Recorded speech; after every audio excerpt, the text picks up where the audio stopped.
Boa tarde a todos. Vamos dar início a mais uma reunião do Grupo de Estudos de Tumores Hereditários Latinoamérica. O nosso grupo, esse mês, oficialmente se tornou um grupo latino-americano. Para começar a nossa reunião de hoje, eu queria começar convidando todos vocês para participar do nosso simpósio do grupo, que vai ser realizado no Congresso Latino-Americano de Genética em Mendoza, em outubro. A gente vai ter um período todo lá para fazer um simpósio de oncogenética, vai ser bem legal. E a gente conseguiu que todo o pessoal participante do GET da América Latina participasse. E a gente vai fazer um business meeting para fazer o primeiro congresso latino-americano do GET, que vai ser no Chile em 2020, em 2020. O organizador vai ser o Francisco Lopes. Então, lá na Argentina, a gente vai oficializar isso. Quem puder participar, seria uma honra ter vocês que estão nos assistindo, que estão presentes aqui, participando do congresso da ALAG, Associação Latino-Americana de Genética. A reunião de hoje está sendo realizada aqui, como sempre, no Instituto de Ensino e Pesquisa do Hospital Sírio-Libanês, em São Paulo, que sempre nos apoiou desde 2013 e nos dá todo o suporte para que as reuniões aconteçam. Atualmente, a gente está fazendo as reuniões quinzenais. Mais uma vez, obrigado ao Hospital Sírio-Libanês por esse apoio.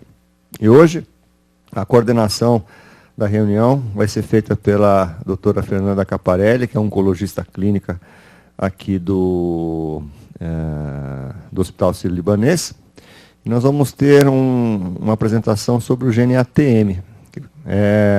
A apresentação vai ser feita pelas nossas enfermeiras da oncogenética, a Janine e a Carla, e também a doutora Fabíola vai fazer a apresentação. Ela fez um levantamento da literatura, vamos discutir alguns casos clínicos. Acho que vai ser uma reunião muito proveitosa para todos nós. A reunião é informal, todos podem fazer perguntas a hora que quiser, a gente para a apresentação e as perguntas podem ser feitas, tanto de quem está presente aqui, como quem estiver à distância.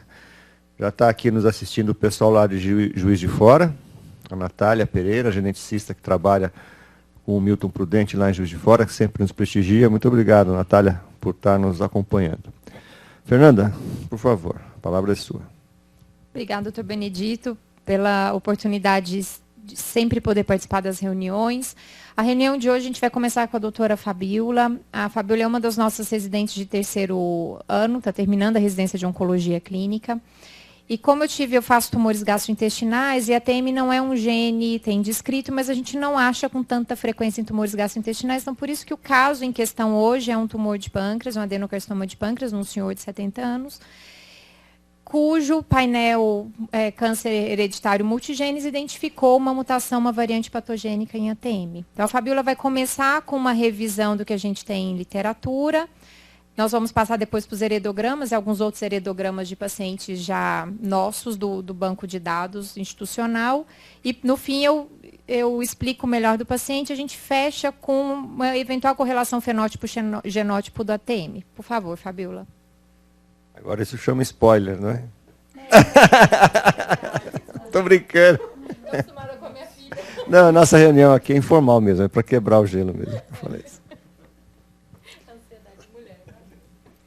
Bom, boa tarde. Eu vou então iniciar com uma breve introdução sobre o ATM.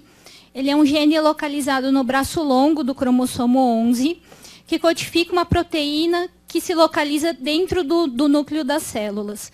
Essa proteína, ela tem uma atividade semelhante à PI3K, por isso que ela é chamada de PI3K-like. Ela basicamente vai fosforilar resíduos de serina e treonina, gerando uma cascata de ativação. Então, basicamente, o ATM, a proteína codificada pelo gene ATM, ela vai mediar essa ativação de proteínas efetoras. E a principal função desse gene é manter a integridade e estabilidade do genoma. Aqui, como a gente pode ver, tem uma ilustração de toda a família dessas PIKKs, onde a gente consegue visualizar o ATM, e é possível perceber que quando ele está na forma inativa, normalmente ele está na forma de um dímero ou multímero. E a porção quinase ela está bloqueada por pelo segmento FET. Então, é importante frisar que quando o gene está inativo, ele está na forma de um dímero ou multímero, e ele precisa sofrer uma autofosforilação para ser ativado. Então, o ATM ele tem um papel fundamental na resposta ao dano ao DNA. O que ativa essa atividade do ATM, basicamente, é a quebra da dupla fita de DNA, que gera alterações da cromatina. Isso vai levar a uma autofosforilação do ATM, e ele vai deixar de ser um dímero ou multímero para se soltar em forma de monômero, e esse monômero é que vai desencadear toda a cascata de ativação. Basicamente, quando a gente tem uma célula que sofreu um dano do DNA, ela pode ter 3 destinos.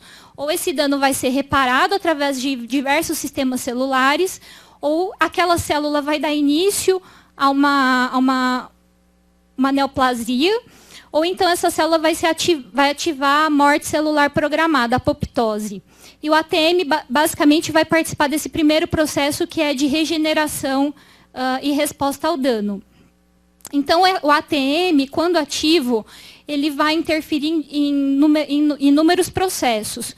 Um deles, ele vai ativar os checkpoints do ciclo celular, impedindo a progressão da célula adiante para a fase S de duplicação do material genético. Ele vai atuar na recombinação homóloga, porque ele fosforila o complexo formado pelo RAD50.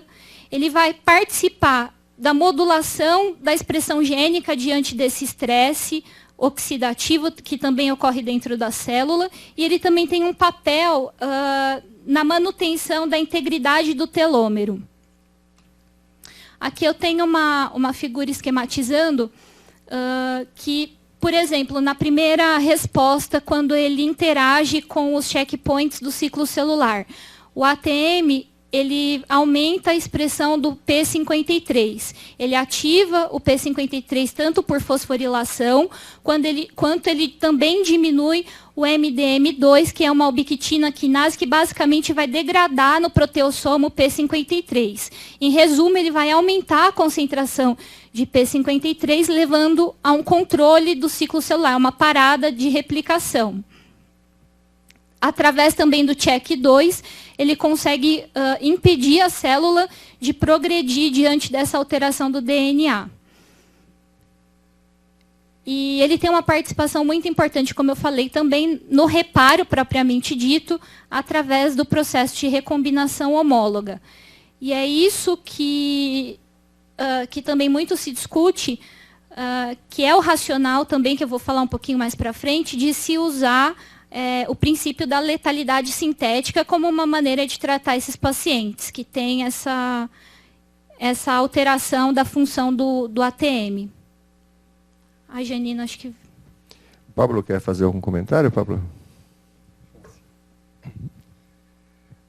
Bom, então, como foi falado, né, o gene ATM, ele recebe esse nome, primeiramente, porque ele foi descoberto em crianças, né, que apresentavam atraso de desenvolvimento neurológico, ataxia, né, e alterações cutâneas do tipo telangiectasias, né?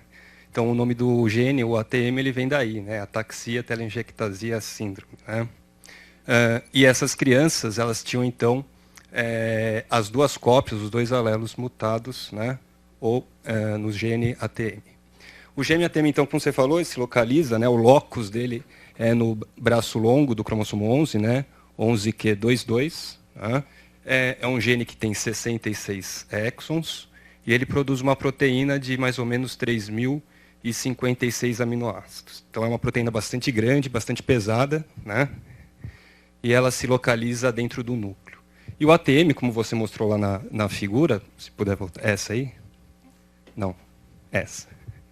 Ela é uma proteína, então, intracelular, que ela participa de diversas vias, né? Polivalente. Ela é polivalente, ela é uma proteína que participa de diversas vias de sinalização intranuclear.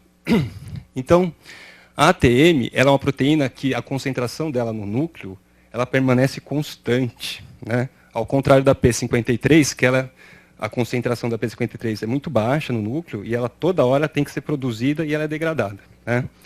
Muito bem. Então, a ATM, você vê que ela, como você falou, ela é da família do IP3K, né? Que são famílias de proteínas quinases, de serinas quinases, né? Que vão fosforilar um aminoácido serina da próxima proteína, né? Que é então, família de inositol fosfato 3 quinase. Então, é uma proteína quinase que fosforila principalmente aminoácido de serina nas outras proteínas. Como a gente pode ver aqui, a ATM ela participa de várias vias, né?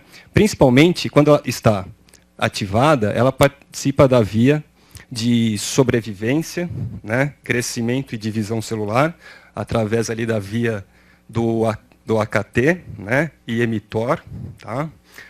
E quando ocorre uma quebra de fita dupla, né, o double strand break, o que acontece então, quando você tem uma quebra de fita dupla, durante a replicação, que é na fase S, a gente até comentou isso ontem numa outra reunião, na fase S, a DNA polimerase ela não consegue progredir, porque é uma quebra de fita dupla à frente, né, na forquilha de replicação, né?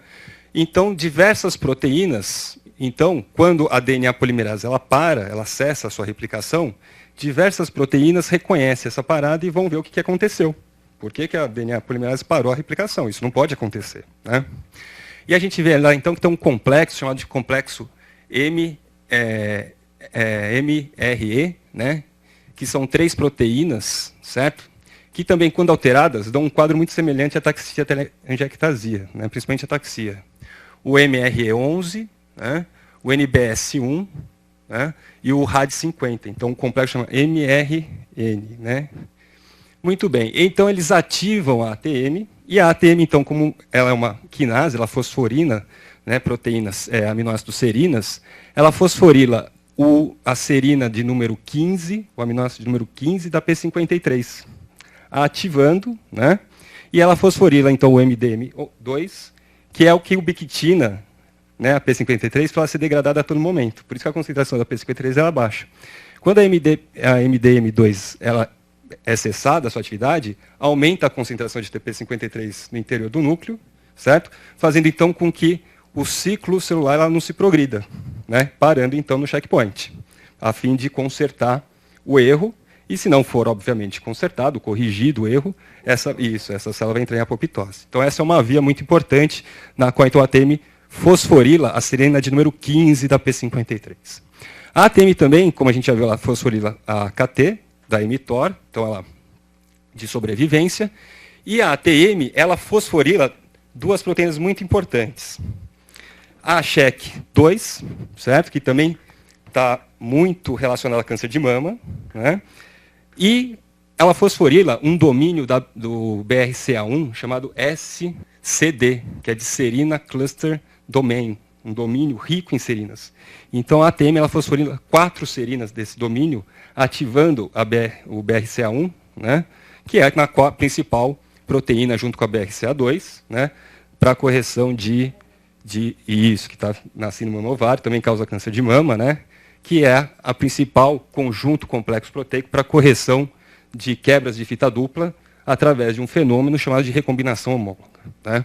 Então, a ATM ela é uma proteína importantíssima nessa via, né? Então, a gente percebe que mutação na ATM, no SHEC2, na TP53, no BRCA1, causam o quê? Câncer de mama, praticamente, né? Além de outros, mas o câncer de mama é um câncer central aí dessa via. Bom.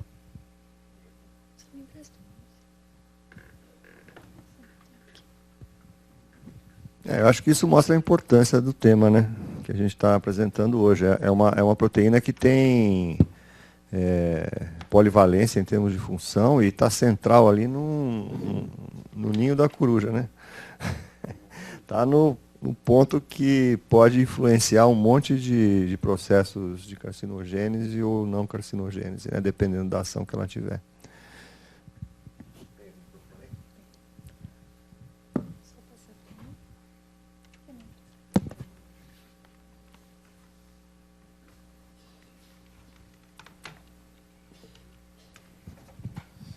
Então, a gente foi convidada para trazer os casos que a gente tem no nosso registro de câncer hereditário, com as famílias com variantes patogênicas em ATM. Só relembrando que o nosso registro aqui do hospital já conta com 2.269 famílias cadastradas. Dentre essas famílias, tem 20 no nosso registro com variantes patogênicas em ATM. Eu escolhi 6 casos para a gente exemplificar, casos que eu julguei mais interessantes. Está um pouco distante? Oi? Eu vou. As famílias são um pouco grandes, então fica um pouco pequenininho, mas aqui é uma paciente do sexo feminino, de 46 anos. Ela procurou o nosso serviço com câncer de mama aos 45, luminal A. E ela tinha de história familiar uma irmã com câncer de células claras renais aos 40 anos. O pai com um tumor basocelular de pele aos 74, um tio paterno com câncer de pâncreas aos 82. O avô paterno com câncer de... a avó paterna com câncer de mama aos 43 e pulmão aos 68. E um irmão da avó com câncer de fígado aos 70. Aqui do lado do avô paterno tem um irmão com um tumor de sítio indefinido. Na verdade, 2 irmãos do avô com tumores de sítio primário indefinido. Do lado, a mãe da paciente também tinha tido câncer de mama aos 54 e um carcinoma e um câncer renal aos 71. E aqui do lado do avô materno, também um caso de câncer de cólon aos 80, um outro tumor, 2 tumores de sítio indefinido, e um tumor de mama e um tumor uterino.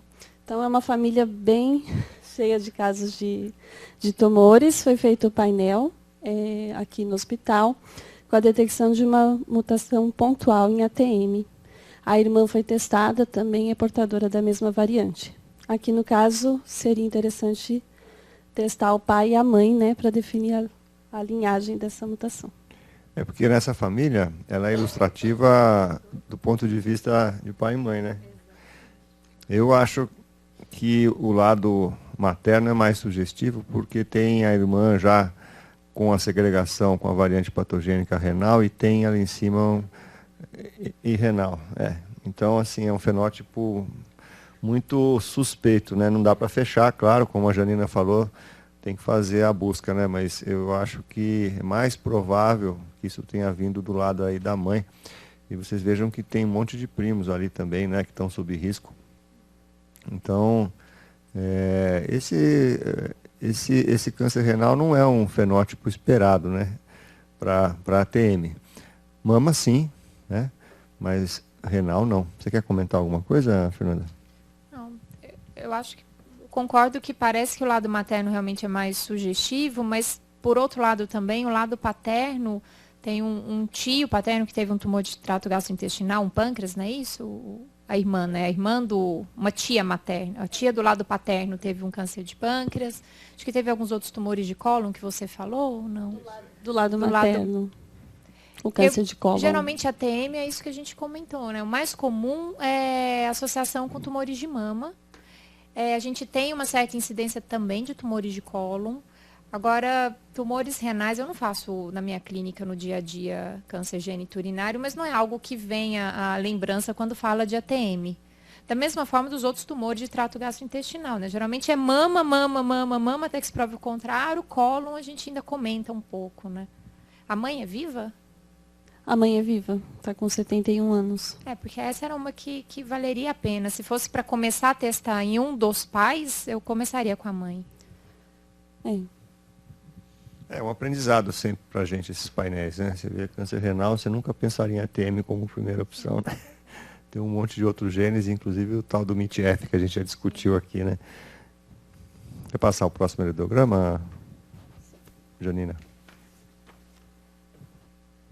O próximo caso também é uma paciente do sexo feminino, agora com 42 anos. Ela tem uma história de um câncer de mama, um carcinoma ductal invasivo aos 27 anos, super jovem. Ela também tem um histórico de pólipo intestinal, tem um adenoma tubular numa colonoscopia. De história familiar, ela tem um tio do lado materno com câncer de cólon aos 57, falecido, um outro tio com câncer renal aos 80, e uma outra tia com câncer de mama aos 58. Os avós, o avô materno com câncer de cólon aos 80 e a avó com linfoma aos 62. Do lado paterno tem uma tia com câncer de mama aos 60 e o avô paterno com câncer renal também aos 30. Foi coletado o painel com a detecção de uma variante também pontual em ATM. Você veja, 27 anos com câncer de mama, a gente abre o leque para várias possíveis alterações, né? Tanto é que o rol da ANS, que é o que a gente segue como padrão para as seguradoras aqui no Brasil, ele cobre um painel de 18 genes, 16 ou 18, Pablo? Acho que 16, né? Para quando a mulher tem câncer de mama abaixo de 35. Então, isso está até no rol da ANS, né? Que incluiu o ATM. Agora, do ponto de vista prático, se você for fazer um painel, eu faria um painel mais amplo, né? Sempre que possível, o mais amplo possível, porque você pode achar genes que não estão nesse painel restrito. Agora, é interessante de novo aí, né, Pablo, mas lesão renal de novo em cima ali. É lógico que não está segregado, né? Como na outra família, tinha segregação de causa e efeito genética, genótipo e fenótipo. Mas aqui a tia está falecida, né? Não dá para a gente fazer, mas fica de novo a dúvida. O que você acha de rim ATM, Pablo? Você tem alguma informação?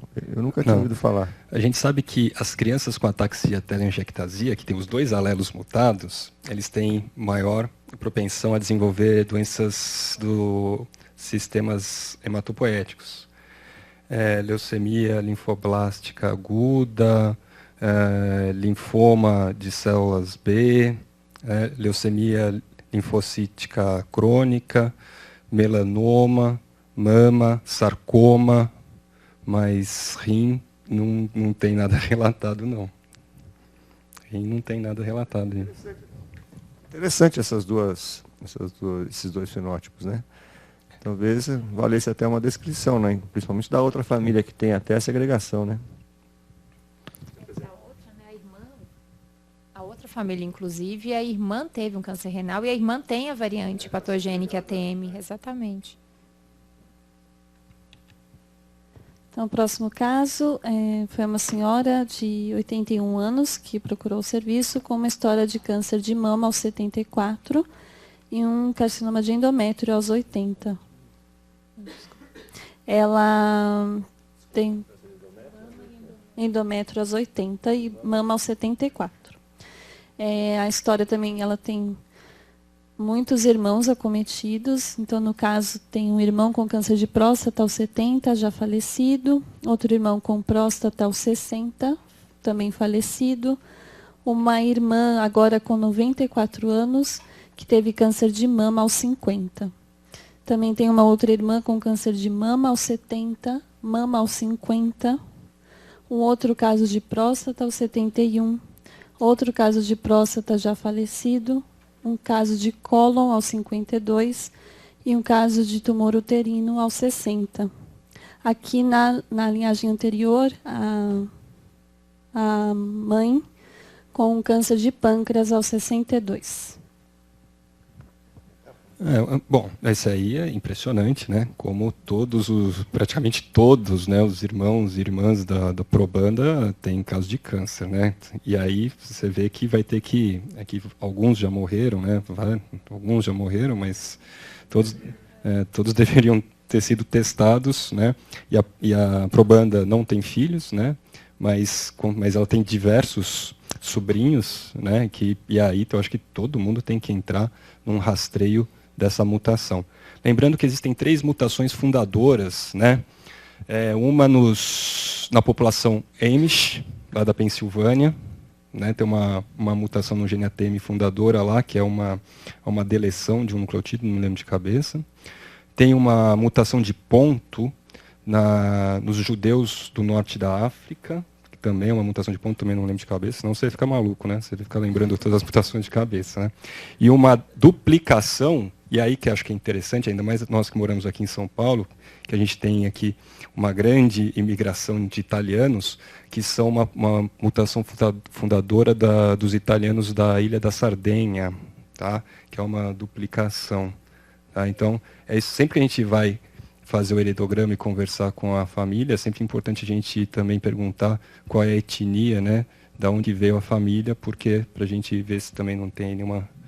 No caso, essa é uma mutação mutação de fundadora. duplicação, realmente. E a família é italiana? Aqui fala que a parte linhagem materna veio da Espanha. Isso que o Pablo falou, como são muitos irmãos, a maioria deles já falecida, essa família é um exemplo de como montar uma clínica de alto risco, né? Você tem que fazer uma orientação ampla aí de toda essa família, mesmo sem condição de fazer a testagem, a segregação com esses irmãos já falecidos. Então, é papel da clínica de alto risco identificar indivíduos sob risco e traçar planos de prevenção primária e secundária adequados, independente de qual gene seja. A legislação americana não permite que você entre em contato com a família, mesmo sabendo do risco. A legislação brasileira não é clara com relação a isso, mas a gente tem também como norma não entrar em contato. Mas o que acontece na prática, em geral, é alguém da família que tem contato e trânsito pela família para passar essa informação intrafamiliar, e aí as pessoas, pelo livre-arbítrio, procuram o acompanhamento, né? Mas essa família, ela tem muita gente sob risco, né? Se você colocar uma herança autossômica dominante, cada um deles tem 50% de chance de ter um alto risco para câncer de mama, principalmente, e outros tumores, né, Fabiola? Então, eu acho que esse é um exemplo muito legal de que a gente tem que ficar muito atento a isso, e dá até uma certa angústia, né? Você vê uma família assim e você não ter o acesso para você poder fazer a orientação adequada, né, Pablo? Os irmãos estão em risco de 50% e os sobrinhos da paciente 25%. Né? Então é importante rastrear todo mundo aí. E também uma outra coisa que é importante é sempre aconselhar como... Porque assim, as quebras de dupla fita do DNA, isso é muito importante. Isso é muito importante. E todo mundo se esquece. Né?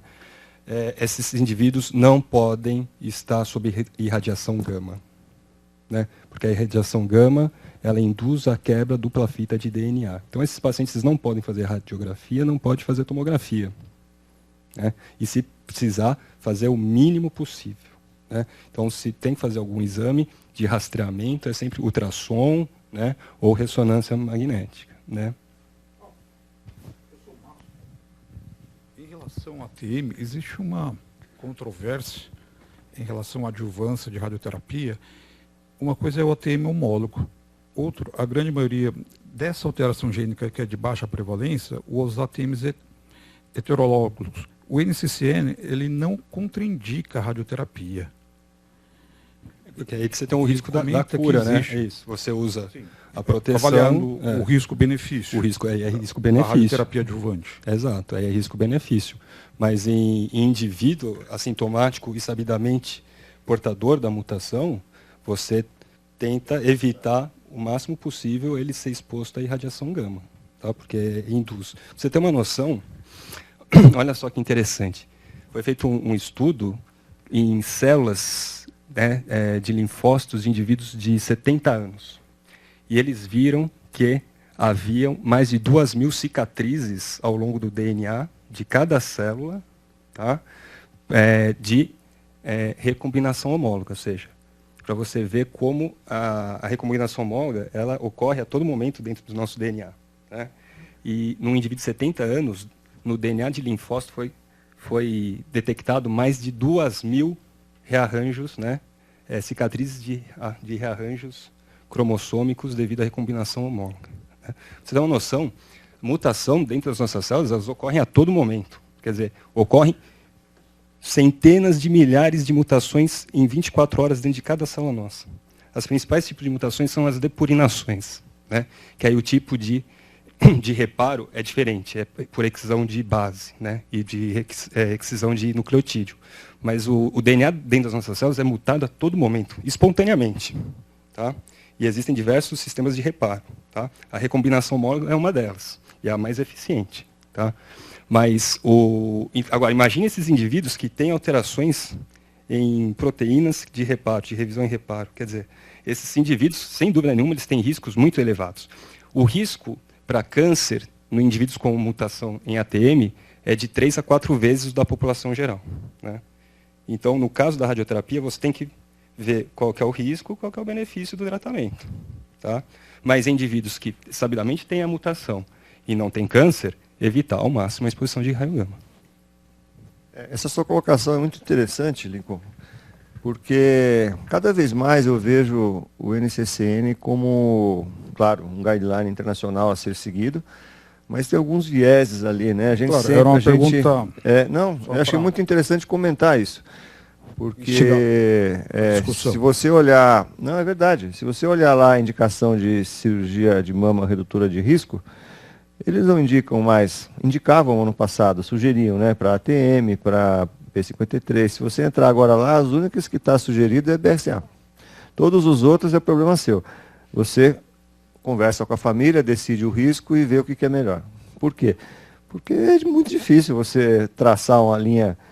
Isso que o Pablo falou é custo-benefício, né? Se você tem um alto risco, a radioterapia vai diminuir esse risco de uma recidiva, vai ter um benefício direto, palpável, objetivo, ele pode ser usado. Agora, quem é saudável, tem a predisposição no ATM, ficar fazendo exames com opção de outro, eu acho que é aí que entra o conhecimento de você evitar o risco de radiação para quebrar o DNA, né? Deixa eu aproveitar a expertise de vocês, que vocês mostraram uma avaliação de 2.269 famílias, dentro dessas 20 com ATMs. Existe alguma variante patogênica mais frequente? E se essa variante patogênica ela tem um risco absoluto? E a segunda pergunta é, o estilo de vida para ATM impacta? Como é para BRCA? Eu não cheguei a trazer, mas são bem variadas as nossas, não tem nenhuma muito prevalente, são bem variadas. Diferente de outros genes, que nem o MIT-F, né, que são todas a mesma variante, né? Todas as famílias nossas têm a mesma variante. Aqui é variado. Eu acho que o estilo de vida influencia sempre, né? Sempre, independente de qualquer coisa. Se você já está predisposto, se você está vulnerável, mais ainda, né? Quer dizer, o estilo de vida influencia para quem tem a constituição genética íntegra. Você imagina para quem não tem a constituição genética íntegra, você está vulnerável, você está predisposto. Então, esses são indivíduos que têm que fazer prevenção primária, né? Não fumar, tomar cuidado com radiação, praticar exercício, não comer alimento de má qualidade, assim por diante. Então, essa sua pergunta é muito interessante no sentido de que essas famílias devem ser orientadas, sim, para a mudança de hábitos. Quando eu falei estilo de vida, é algo, às vezes, que vem na prática clínica, porque a paciente pergunta, doutor, com que idade que eu preciso engravidar? 2, posso fazer uso anticoncepcional? Porque para a BRCA, se eu me lembro, a última revisão sistemática que eu vi, meta-análise, do Don Sheck e do time do Quebec, ele falava mais para a BRCA. Não por acaso, né? Porque são alterações que têm uma prevalência maior, um número maior, um estudo maior. Não sei se... Essa é uma pergunta difícil de responder, né? Porque... Sem sombra de dúvida. Não, é difícil porque o uso de anticoncepcionais de baixa dose é uma das medicações mais vendidas do mundo, né? Então, assim, e nem todas as mulheres sabem que tem alguma predisposição genética.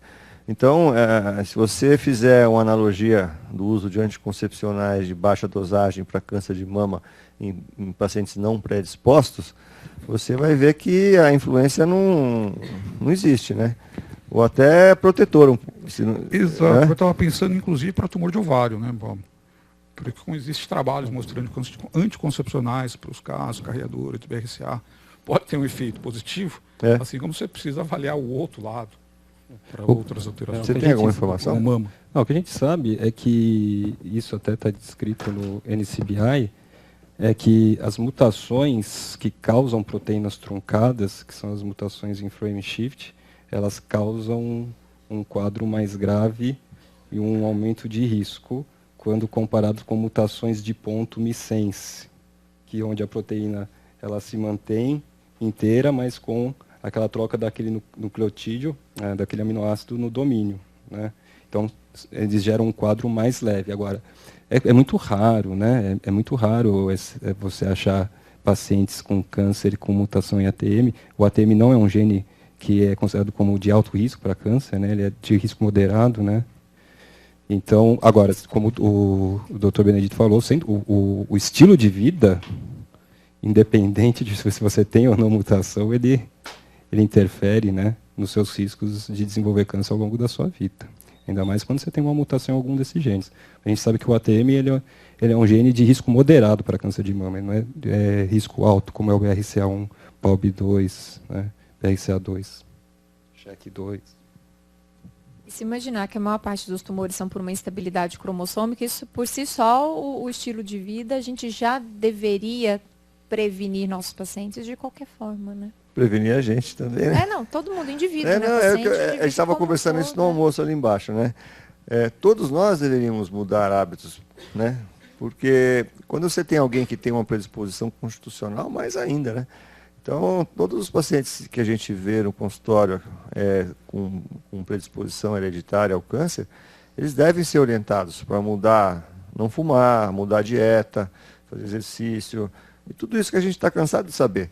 Porque você imagina, se isso funciona para quem está íntegro, teoricamente, em termos genéticos, você imagina o que vai ajudar para quem está predisposto, para quem tem uma vulnerabilidade, para quem está desprotegido para alguma coisa, né? Então, a radiação, que o Pablo exemplificou muito bem, é uma parte importante dessa história, né? Tabagismo no pâncreas, a gente sabe que os fatores ambientais têm um papel importantíssimo, né? Aliás, 80% das causas de câncer vêm de fatores ambientais super bem estabelecidos, né? Se você pegar o que você come, o que você bebe, o cigarro e a consequência de comer mal, que é a obesidade, não praticar exercício, que é a obesidade, isso dá 2/3 das causas de câncer, de fatores de risco. Totalmente preveníveis, né? Outro dia eu fui num congresso, um colega apresentou um slide assim de até politicamente incorreto, né? Um senhor na praia fumando, tomando sol, tomando a caipirinha e fazendo um churrasco de salsicha. Ou seja, ele estava com alguns fatores de risco ali totalmente, né? Mas ele, naquele momento, ele estava desestressado, mas quando você olha ali, você conta pelo menos uns 5 fatores de risco ali, né? Para câncer. Então, assim, a gente tem que ter esse bom senso do equilíbrio da vida, né? De você fazer as coisas de acordo com um equilíbrio, né? Para você ter a sua qualidade de vida preservada, para fazer as coisas que você gosta, que você curte, né? E, ao mesmo tempo, não exagerar, né? Porque o problema desses fatores de risco não é um episódio, é a frequência, né? É o hábito, é café, almoço e janta, é fumar o dia inteiro, é tomar álcool destilado. Então, assim, não é você um dia fazer isso, esse exemplo que eu dei, mas é a sequência, né? Vamos para a próxima família, Janina? Não vai dar tempo. A próxima é uma paciente de 48 anos, do sexo feminino. Ela veio procurar o serviço com uma história de câncer de mama aos 42. Ela já tinha uma prima de 45 anos com câncer de mama testada com detecção da variante patogênica em ATM. De história familiar, ela tem a mãe com câncer de pulmão aos 64, tabagista, uma tia materna com câncer de mama aos 50, 2 tias maternas, com câncer de pâncreas aos 68 e aos 69, câncer de estômago aos 70. Aqui a avó materna com câncer de estômago aos 80 e já tem 3 primas acometidas por câncer de mama também, aos 40. Ela tem uma deleção em ATM entre o código 2720 e 2723, e ela é de ascendência judeu sefaredi. Safaradi. Esse é do norte da África, não? São os do norte da África. São os judeus do norte da África que tiveram a imigração para a Península Ibérica também, né? E essa é uma família muito típica, né, de ATM, né? Você vê, já tem 3 primas ali com câncer de mama, né? Sem contar o caso índice. E em cima também tem caso de câncer de mama, câncer de pâncreas. E lembrando a última reunião nossa aqui do GET, que o Felipe apresentou câncer de pâncreas hereditário, né? Lembrando que hoje tem um padrão de fazer testagem germinativa, né, para todo paciente com câncer de pâncreas, que saiu recentemente, né, no congresso de vocês lá nos Estados Unidos, com um benefício, além da história familiar, para planejamento terapêutico específico, né? Então, assim, essa é uma família que é muito forte, né, a correlação genótipo-fenótipo com ATM. Janina, acho que a gente pode passar para o caso da Fernanda, que nós temos 20 minutos. Aí a gente comenta o caso e a Fabíola mostra o final da revisão. Fernanda, por favor. Rapidamente eu vou comentar desse meu paciente, o caso em questão da reunião.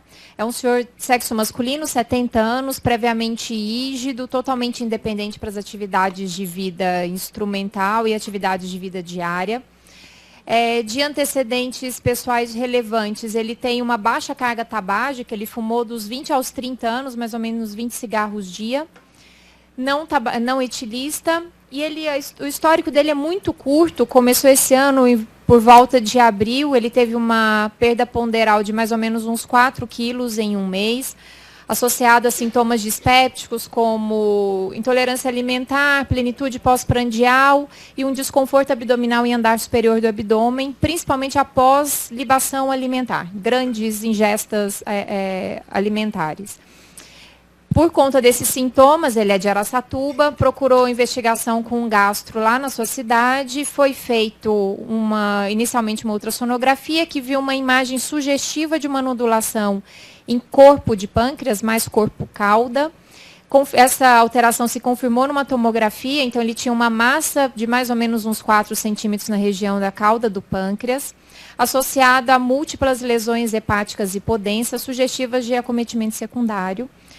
Quando ele veio para mim, ele não tinha ainda um diagnóstico etiológico confirmado, era alta suspeita de se tratar de um tumor.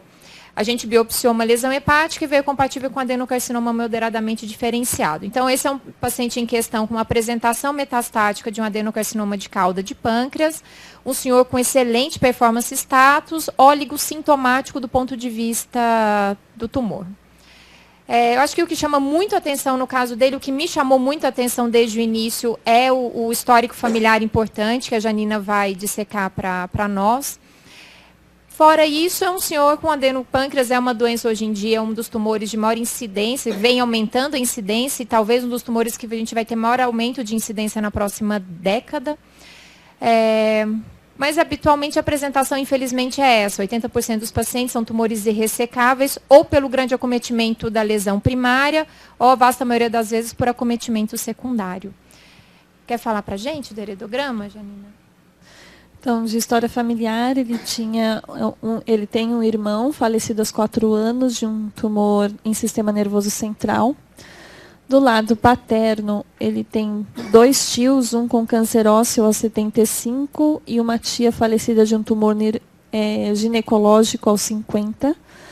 Tem vários primos também acometidos, na verdade, todos os primos da linhagem paterna acometidos por doença oncológica. Então, tem um primo com cólon aos 70, esse outro primo com câncer de cólon aos 75, câncer de mama aos 65, próstata aos 68, câncer ginecológico aos 50, câncer de cólon aos 70, linfoma aos 14 e leucemia aos 10. Aqui do lado materno ele ainda tem uma tia com câncer de mama aos 60, câncer de cólon aos 75, tumor de sítio primário desconhecido, com 2 filhos com câncer de próstata aos 60 e aos 71. e aqui o avô materno com cólon aos 75. Esse caso é interessante por vários motivos, né? Eu acho que um dos principais aqui que a gente pode ficar discutindo aqui um tempão é que tem 14 mulheres, eu contei ali, na descendência da Irmandade dos primos, dos sobrinhos, né? São 14 mulheres. Então, assim, veja a importância, né, de uma conduta proativa em termos de você... Ele mesmo tem 2 filhas. Né? Não, ele tem 2 filhas, 2 netas, mas veja, ele tem 3 irmãs, e fora isso tem um monte de mulheres ali, sobrinhas. Então, assim, você vê uma família dessa, eu acho que passa a ser uma obrigação da gente fazer o máximo possível para que a informação chegue nas irmãs e nas sobrinhas, porque elas estão sob um risco, como o Pablo falou, o risco de câncer de mama na mulher durante a vida é em torno de 8%. Se você multiplicar isso por 4, 4 vezes 8, 40. 32. 42. E, então, é um risco, a cada 3 mulheres, uma vai ter câncer de mama. Então, se você tem 14 ali e calcular que metade delas tem a variante, você tem um risco altíssimo, né? Então, eu acho que uma das coisas que a gente tem que ter na oncogenética é essa visão de tentar fazer o máximo possível, mesmo com as limitações que a gente tem de entrar em contato direto, fazer alguém da família... Estava conversando ontem, o Pablo, que tem o heredograma e tem o relacionograma, que é aquela tia que conhece todo mundo, que vai na casa todo mundo levar bolo, tomar chá, conhece, todo mundo gosta, né? Vai no enterro de todo mundo, vai no aniversário de todo mundo. Essa é a pessoa que você tem que localizar na família para que leve a informação. Não pode ser aquela pessoa avessa a ter um convívio social, que não conversa com ninguém, que não gosta de ninguém, a tia Cotinha. Então, faz parte, tem até estudos. Tem uma aluna minha, eu não sabia, uma ex-aluna minha de mestrado, que é enfermeira, que está fazendo o doutorado dela, lá em Barretos, exatamente nisso, nas relações familiares dentro de famílias com predisposição hereditária ao câncer, para tentar estabelecer o genograma, que eu brinquei como relacionograma, né, para tentar atingir esse objetivo. Porque essa família aí, Lincoln, me deixa angustiado de ver 14 mulheres sob risco, né, e a gente legalmente não pode... Claro. Rápida, sem atrapalhar, porque você comentou do tempo.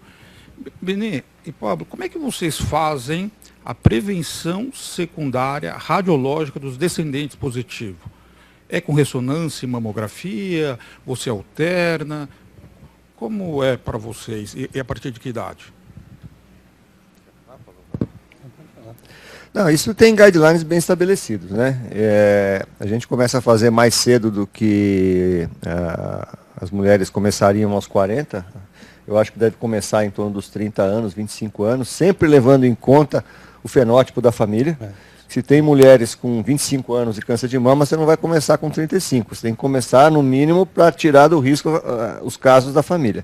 Se você vê que o câncer de mama na família acontece na faixa dos 40, você pode começar 10 anos antes, que você tenha uma segurança, né? E como o Pablo falou, eu acho que a ressonância nessas situações, para fazer segmento, é uma ferramenta importantíssima, né? Porque se você considerar que a mulher intercale ressonância com mamografia, que nem no BRCA, a cada 6 meses, ela começa a fazer os 25, quando ela chegar com 60 anos, ela fez 30 mamografias na vida dela, né? Se ela não ia ter um câncer de mama, ela passa a ter um risco maior de tanta radiação que ela tomou durante a vida, de tantas incidências das mamografias, né? Então, eu sou fã da ressonância. Eu sei que vocês... Eu sei que às vezes na mastologia existe... Algumas críticas. Mas numa situação como essa, eu acho que a ressonância tem um papel muito importante, sabe, Lincoln? Na verdade, a pergunta era se a mamografia, vocês veem isso como uma contraindicação moderada? Não, eu não vejo como contraindicação, mas eu acho que a gente tem que ter em mente isso. Se a mulher vai começar a fazer a prevenção aos 25 anos de idade, você imagina quanta radiação ela vai tomar durante a vida, eu né? tenho feito só com ressonância. Não, eu sou desse caminho. Carreadores de ATM. Eu acho que... Uma coisa que é importante também frisar é que a mulher que tem a mutação em ATM, ela corrige as quebras de fita dupla, né? Porque ela tem o outro alelo normal. Quer dizer, não é que ela vai ter câncer. O risco dela é elevado com relação da população geral. Então, você pode realizar mamografias de tempos em tempos, porque você não pode ficar expondo ela a todo momento à irradiação gama. E uma outra coisa que eu queria chamar a atenção, que você falou de prevenção, é que a gente tem sempre que oferecer, isso é importante lembrar, o diagnóstico pré-implantacional para as mulheres que desejam engravidar e que sabidamente têm a mutação germinativa em qualquer gene de predisposição hereditária a câncer, certo? Que nem. Então, se uma mulher sabidamente tem a mutação germinativa, você pode oferecer a ela um diagnóstico pré-implantacional. Você seleciona um embrião que não tem a mutação e implanta, né, no útero, a fim de ter uma prole. Né? Então, isso é uma indicação que a gente pode oferecer para as nossas pacientes, para as pacientes de vocês, né, quando a mutação é sabidamente conhecida. Né? Senão, o risco é 50%. Tá? Mas eu acho que é papel nosso indicar, nesses casos, e tem indicação de fazer o diagnóstico pré-implantacional e selecionar embrião. Só listar aqui as pessoas que estão nos assistindo: a Célia Pimenta, a Natália Pereira, o Milton Prudente, o Thomas Gollop, o Henrique Galvão, geneticista lá de Barretos, a Silvana Soares, o Felipe Canedo, vocês conhecem, né? Conhece o Felipe Canedo? Quem mais que está aqui? A Deidimar e a Elizabeth Lucas, que está nos vendo também. Obrigado a todos vocês que estão aí nos assistindo. Nós temos mais 10 minutos. Eu queria que vocês duas fechassem nesses 10 minutos a nossa apresentação, por favor. A gente não vai falar mais nada.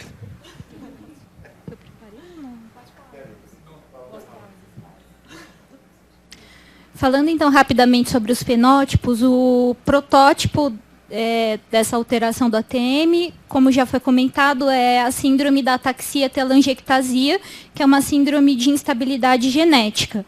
Ela é autossômica recessiva, são necessárias duas mutações, uma em cada alelo, atinge crianças já em idade precoce, tem uma incidência aproximada de um caso a cada 40 a 300 mil nascimentos, e ela é caracterizada principalmente pelo acometimento do sistema nervoso, afeta sobretudo o cerebelo, e leva também a essa alteração que já foi dita, que são as telangiectasias, tanto da conjuntiva quanto da pele. Os pacientes têm um aumento da incidência de neoplasia, sobretudo hematológicas, e existe, sim, essa radiosensibilidade. Só um comentário, para você ter uma noção. Esses pacientes que têm os dois alelos ATM mutados, que eles já nascem, a criança pode manifestar o sintoma já ao nascimento, né, ou até mesmo antes, né, do nascimento. Causa atrofia cerebelar, telangiectasias, predisposições a câncer, principalmente de via hematológica, imunodeficiência, né, os linfócitos totalmente acometidos. Mas a média, a expectativa de vida dessas crianças, elas não passam de 25 anos de idade. Tá? Quer dizer, então é uma expectativa de vida muito curta. Tamanha a gravidade quando ela tem os dois alelos mutados. Né? Quer dizer, esses não fazem reparo praticamente nenhum, né, de quebra de dupla fita. Muito difícil. Então, eles vão acumulando diversas mutações rapidamente. E vão desenvolver câncer, consequentemente. Ou essas crianças morrem de câncer, ou elas morrem de infecções. Sim. E a penetrância da mutação frame shift, que leva a proteína truncada, é de praticamente 100%. 100%. Nesse artigo ele comenta que nas mutações missense, alguns pacientes vão ser oligossintomáticos. E com relação ao câncer, como a gente sabe, existe uma forte correlação com câncer de mama. Eu cito aí esse trabalho publicado no JAMA em 2017, em que ele avaliou mais de 65 mil mulheres em busca de mutações não BRCA1 ou BRCA2. E encontrou, nessa população, um odds ratio de 2,78 para variantes do ATM. Então, ela é considerada uma variante patogênica, são consideradas variantes patogênicas de moderada penetrância para risco de câncer de mama. Aqui eu achei interessante também esse trabalho, que ele coloca o risco cumulativo dessas mulheres. Então, o risco cumulativo aos 50 anos é em torno de 6%. Já aos 80 anos, elas têm um risco de 32%, quase 33%. É um aumento importante aí do risco de câncer de mama. E o NCCN, foi aquilo que o Dr. Benedito já comentou, ele não recomenda a cirurgia redutora de risco, ele também não contraindica absolutamente o uso de radioterapia, deve-se pesar o custo-benefício. E para essas mulheres, o rastreio que ele recomenda é a mamografia anual e considerar a ressonância de acordo com a história familiar. Em relação à associação da ATM com câncer de pâncreas, eu encontrei esse paper em que ele avaliou as mutações de ATM nos casos de câncer de pâncreas hereditário. Então, ele fez um whole genome e exome sequence. Ele pegou pacientes que tinham pelo menos 3 casos de adenocarcinoma de pâncreas na família e avaliou 38 integrantes de 16 famílias. Em 2 famílias, ele encontrou 6 indivíduos acometidos com variantes de ATM. E, num segundo momento do estudo, ele ampliou esse sequenciamento para um total de 166 indivíduos de famílias acometidas com adenocarcinoma de pâncreas e comparou com controles saudáveis. Conseguiu ter uma correlação entre a ATM e a incidência do câncer de pâncreas com significância estatística. E aí eu coloquei as variantes mais frequentes que ele encontrou nessa população. E a gente sabe também que existe uma correlação de mutações germinativas do ATM com câncer de pâncreas. Nos pacientes com câncer de pâncreas, essas variantes são encontradas em até 2%. E esses pacientes têm um prognóstico pior, com doenças mais letais e de difícil controle. Naqueles pacientes que têm doenças mais agressivas, você chega a encontrar ATM em até 60% dessa população. É isso. Acho que para fechar, no caso desse nosso paciente em questão, o painel ter identificado uma variante patogênica não muda a programação terapêutica dele. Como o próprio Dr. Benedito já falou e o Felipe apresentou semana passada, o único benefício que a gente tem de um inibidor de PARP são para aqueles pacientes que têm câncer de pâncreas, assim como câncer de mama e ovário também, com mutação de BRCA1 e BRCA2. Mas eu acho que os painéis, hoje a gente abre um leque muito maior de benefício, porque a gente beneficia os familiares, o rastreio dos familiares. As filhas desse paciente, uma delas em questão já coletou o painel, eu acho que a outra ia coletar, já coletou também essa semana, né? Que ele passou comigo essa semana e a filha falou que ia coletar. Então, acho que para pâncreas a gente já tinha essa recomendação formal do NCCN, os principais guidelines sugeriam que a gente fizesse realmente a pesquisa dos painéis amplos, porque não só a BRCA, mas a gente encontra outras variantes, tipo ATM, síndrome de Lynch e assim por diante. Acho que foi bem ilustrativo. É comum, eu nunca tinha tido um paciente com ATM e pâncreas, mas acho que foi bem ilustrativa a reunião. Parabéns, Fabiola. Seus slides foram muito bem feitos, muito bem concisos. É um tema difícil, porque a gente não tem muitos dados, principalmente para o paciente em questão que tem um tumor de pâncreas, né? Sem dúvida, eu aprendi muito hoje na reunião, acho que foi uma reunião bem rica, né? Eu acho que isso que você acabou de falar é uma das coisas mais legais que está acontecendo hoje nos centros de oncologia, é essa integração da oncogenética com a oncologia, com as especialidades correlatas diretamente, como a mastologia, como a gastrointestinal. Então, eu acho que tem que haver uma interface muito próxima, muito overlapping de atividades, porque o benefício vai para o paciente, né? Eu fico muito feliz de ver os residentes aqui, eu acho que essa integração dos residentes aqui está sendo muito construtiva, eu acho que é uma oportunidade para a gente, para todos, para a gente trocar essas informações. Eu queria parabenizar a Fabíola pela apresentação, foi muito bem preparada, é difícil você fazer uma coisa concisa com tanta coisa que tem na literatura, você dá um enter hoje lá, você fica perdido de tanta coisa que tem, né? Agradecer também a Carla e a Janina, que estão sempre disponíveis aí. Vocês vejam que é um tesouro que a gente tem no nosso banco de dados, aí 20 famílias com variantes patogênicas em ATM. Eu acho que a gente poderia seguir o exemplo do Leandro, da Luísa, do Felipe, que já apresentaram outras reuniões, para a gente botar isso no papel, porque é um trabalho que você já teve de fazer tudo isso, e é um exercício para você aprender também a colocar no papel as coisas, que é diferente de você apresentar numa sessão oral, né? Então, eu acho que é um material muito rico, muito construtivo para todos nós, a gente está sempre aprendendo, né? Coisas novas todos os dias. Essa é uma área que está em efervescência, principalmente por causa das drogas novas que vocês trabalham todos os dias, né? A oncogenética ficou uma especialidade esquecida durante décadas aí, porque não se conseguia fazer uma correlação terapêutica, era para a família, poucos genes. Hoje, com esses painéis, com múltiplas drogas, com todas essas ferramentas que nós estamos conversando aqui, mudou completamente, né? Então, eu acho que essa integração do geneticista, do cirurgião, do oncologista clínico é fundamental para beneficiar o paciente.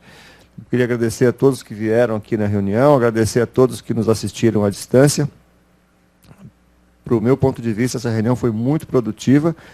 E lembrando a todos, ela fica gravada no site do Grupo Latino-Americano de Estudos Hereditários, de Tumores Hereditários. Quem quiser assistir a qualquer momento, é só clicar lá. Basta ter um login e uma senha, que isso não fica aberto na internet, você tem que ser membro do grupo, não precisa pagar nada, é só fazer um login e senha com o Jefferson, para a gente não deixar isso exposto, aberto numa primeira linha na internet. Então você precisa se cadastrar, fazer o login, entrar na área restrita, segura, e aí assistir às reuniões. Nós temos reuniões lá desde 2003, nós temos quase 100 reuniões já armazenadas no site. É um material muito rico, como foi essa reunião de hoje. Muito obrigado a todos, obrigado ao Hospital Sírio-Libanês por proporcionar essa oportunidade de termos essa reunião teletransmitida do Grupo de Estudos Latino-Americanos de Tumores Hereditários. Muito obrigado.